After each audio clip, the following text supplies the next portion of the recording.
हाय, मैं एडवोकेट सुरेश। इस वीडियो में बात करने वाले हैं कि आधार कार्ड में अगर किसी ने अपना नाम चेंज करना है, सरनेम लगाना है, हटाना है, उसके रूल्स क्या हैं, जो लेटेस्ट रूल्स अभी चल रहे हैं। क्योंकि बहुत बार ये होता है कि आप आधार कार्ड में नेम चेंज करवाने जाते हो कोई भी डॉक्यूमेंट लगा करके, तो वहां पे एक चीज आता है कि आपका नेम चेंज करने का लिमिट खत्म हो चुका है। ये लिमिट क्यों खत्म होता है, और अगर ये लिमिट खत्म हो गया तो क्या आप अपना नाम कभी चेंज नहीं कर सकते हैं? हर एक सवाल का आपको जवाब मिलने वाले इस पूरा वीडियो को पूरा कंप्लीट देखिएगा।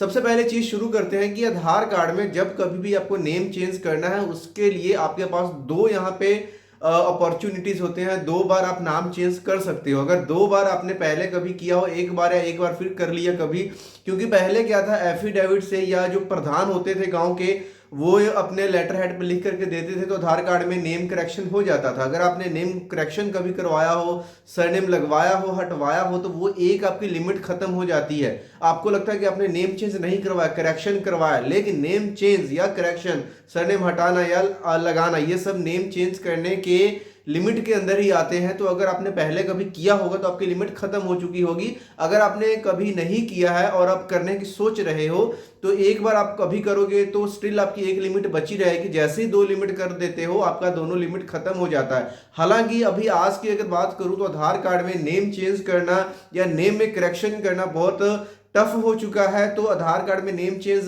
काफी लोग स्ट्रगल करते हैं।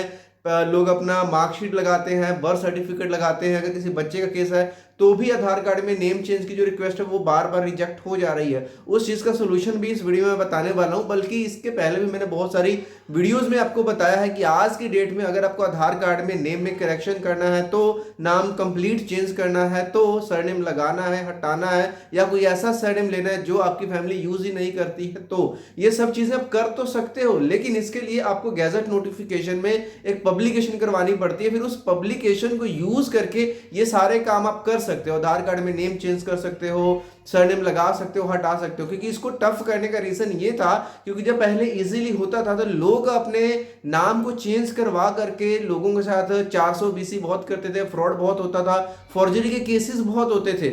इसलिए अगर आपको आधार में नेम चेंज करना है तो आपको इसकी सूचना भारत के राजपत्र में देनी पड़ेगी। स्टेट गैजेट से भी हो जाता है, लेकिन मोस्टली यहाँ पे जो लोग हैं वो सेंट्रल गवर्नमेंट का जो गैजेट नोटिफिकेशन उसमें ये अपना निकलवाते हैं और इससे इजीली हो भी जाता है। तो इसका क्या प्रोसेस है, यहाँ पे हमने रूल्स में समझा कि दो बार से ज्यादा नहीं करवा सकते। लेकिन अगर किसी भी कारणवश आपने पहले से करवा लिया, अब इमरजेंसी आन पड़ी, आपको तीसरी बार भी नेम चेंज करवाना है, वो चाहे कोई एस्ट्रोलॉजिकल रीजन है, वो चाहे किसी भी रीजन करके, उस केस में गैजेट नोटिफिकेशन ही आपका नाम चेंज करेगा। लेकिन नॉर्मल सेंटर से नहीं होगा, जो कि आपके घर के आसपास या जो बैंक्स में है या पोस्ट ऑफिस में है। इसके लिए गैजेट नोटिफिकेशन को लेकर के आपको रीजनल ऑफिस जाना पड़ेगा।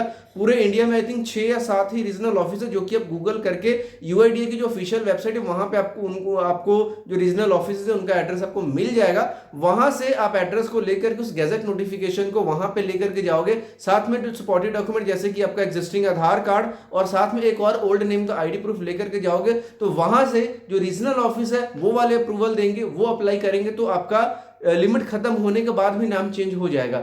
सेम अगर डेट ऑफ बर्थ में करेक्शन करवाना है तो आधार कार्ड में पूरी लाइफ में आप एक बार आप अपना डेट ऑफ बर्थ को अपडेट करवा सकते हो। ठीक है, अब डेट ऑफ बर्थ करवाने के लिए ऑब्वियसली आपको यहाँ पे बर्थ सर्टिफिकेट ही लगाना पड़ेगा या 10th की मार्कशीट लगाना पड़ेगा। और एक रीजनेबल गैप है, लाइक कुछ महीनों का, कुछ डेज का है, अप टू 1 ईयर, मैक्सिमम 2 साल तक तो हो जाता है। लेकिन अगर आप बोलोगे 5 साल 10 साल तो नहीं होगा, जितना मर्जी एफर्ट कर लो। कोर्ट में भी जाओगे तो भी वहां पे चांसेस आर वेरी रेयर कि कोर्ट ऑर्डर करे, क्योंकि भाई रीजनेबल होना चाहिए। ठीक है, हाँ, आपने आधार कार्ड किसी बच्चे का आज की डेट में बनवाया या फिर अभी हाल फिलहाल में आपने कुछ चेंजेस करवाया, कुछ मिस्टेक हो गई, क्लरिकल मिस्टेक हो गई, 10 साल डल गया, वो चीज हो सकती है। लेकिन अगर आप बोलोगे कि 10-20 साल बाद उठ करके कि मेरी 10 साल का एज गैप है, 5 साल का गैप है, तो वो रीजनेबल नहीं है भाई, जेन्युइन लगना भी चाहिए, तभी जाकर के होता है। तो इस तरीके से यहाँ पे जो रूल्स में ये बदलाव किए गए हैं कि आधार में नेम चेंज करवाने के लिए आपको गैजेट नोटिफिकेशन बनवाना पड़ेगा। अब नेम चेंज का गैजेट नोटिफिकेशन बनवाने के लिए बड़ा यहाँ पे सिंपल सा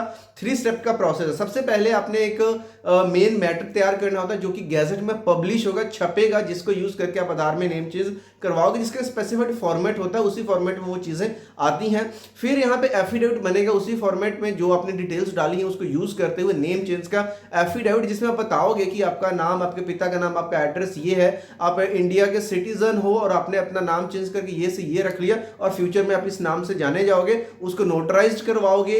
और अगर कोई ऐसा सरनेम ले रहे हो जो आपके हस्बैंड या आपके फादर यूज नहीं करते, उस केस में सेम मैटर को आप अपने एरिया के एसडीएम साहब से या तहसीलदार यानी कि first class magistrate, executive magistrate से अटेस्ट करवाओगे।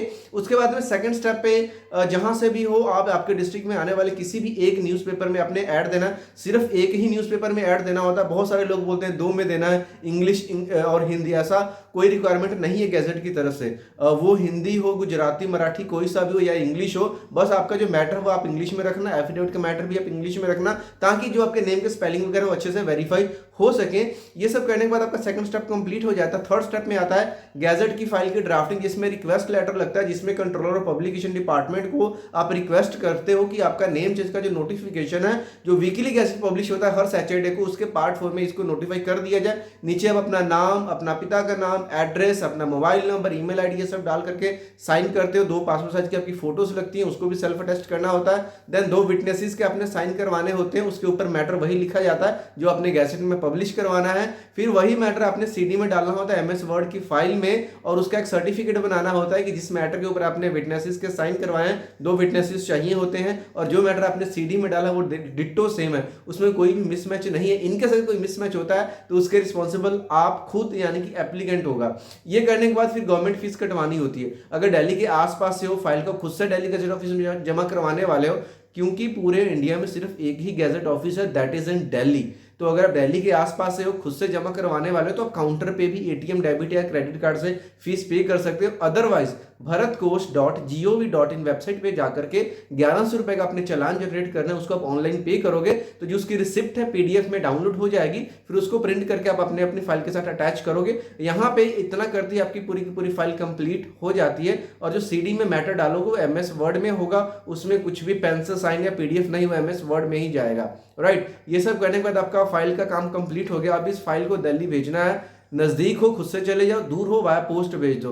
खुद से जाओगे 4 से 5 हफ्ते में गैजेट आ जाएगा, पोस्ट करोगे 1.5 से 2 महीने का टाइम लगता है, कई बार 3-3 महीने का भी टाइम लग जाता है। दूसरा नुकसान ये है आप इसको ट्रैक नहीं कर सकते, जो कि मुझे लगता है ये जो डिपार्टमेंट ऑफ पब्लिकेशन की तरफ से बड़ी एक नेगेटिव चीज है कि एटलीस्ट उनको ट्रैकिंग की ऑप्शन प्रोवाइड कराना चाहिए ऑनलाइन की उनकी फाइल के साथ क्या हो रहा है। इनकेस कोई ऑब्जेक्शन रहती है, कोई कमी रहती है, तो आपके घर पे आपका जो एड्रेस है वहां पे ऑब्जेक्शन लेटर आता है, जिसको अगेन पहुंचते पहुंचते 1-1 महीने तक का टाइम लग जाता है। तो मेक श्योर अगर आसपास हो तो खुद से चले जाओगे तो चीजें ज्यादा अच्छे से और फास्ट हो सकती हैं। तो इस तरीके से गैजेट नोटिफिकेशन जब बनेगा ऑनलाइन पब्लिश होगा, दोबारा जाना नहीं पड़ेगा। e-gazette.gov.in वेबसाइट पे जाकर के आप इसको डाउनलोड करोगे। देन उस गैजेट नोटिफिकेशन को लेकर के आप नियरेस्ट आधार सेंटर में चले जाइए अगर आपकी लिमिट खत्म नहीं है तो, और वहां से अप्लाई कीजिए। आपका 15 से 20 दिन में आधार कार्ड में नया नेम अपडेट होकर के आ जाएगा। और अगर लिमिट खत्म हो चुकी है तो रीजनल ऑफिस में चलाइए, वहां से अप्लाई कीजिए, हो जाएगा। तो इस तरीके से आप अपने आधार कार्ड में नेम चेंज कर सकते हो। बर्थ करेक्शन के लिए आप बर्थ सर्टिफिकेट या फिर 10th का मार्क्स कार्ड आपने यूज करना है। लेकिन अगर बर्थ सर्टिफिकेट करवाने के लिए कोई भी डॉक्यूमेंट यूज कर रहे हो तो मेक श्योर जो आधार कार्ड में आपका नाम है वही आपके सपोर्टिव डॉक्यूमेंट में होना चाहिए, वही फादर नेम होना चाहिए। सिर्फ डेट ऑफ बर्थ की करेक्शन ही होगी, अगर नाम में कुछ मिसमैच है, गलत है, तो वो अगेन रिजेक्ट हो जाएगा। तो इस तरीके से आप आधार में नेम चेंज करवा सकते हो। जो रूल्स है उसके बारे में मैंने आपको जानकारी दी। फिर भी कोई डाउट क्वेश्चन बच जाता है तो प्लीज कमेंट करके जरूर बताएं। गैजेट की फाइल बनाने के लिए आप अपने लोकल एरिया में किसी लॉयर से कांटेक्ट कर सकते हो, क्योंकि ऑनलाइन में बहुत सारे स्कैम्स हो रहे हैं कि आप हमें पेमेंट डालो, ऑनलाइन साइन, भाई ना तो कोई ऑनलाइन साइन होता है ना कोई ऑनलाइन सबमिशन है। जो स्टेप्स मैंने बताया वही फॉलो होंगे। लास्ट में कोई ऑप्शन ना मिले तो आपको मेरा व्हाट्सएप नंबर मिल जाएगा, तो आप मेरे से भी मैसेज करके पूछ सकते हैं। तो मिलते हैं नेक्स्ट वीडियो में किसी और इन्फॉर्मेशन वीडियो के साथ। तब तक के लिए बाय। चैनल को पर नए हो तो वीडियो को लाइक और चैनल को सब्सक्राइब जरूर करें। Thank you.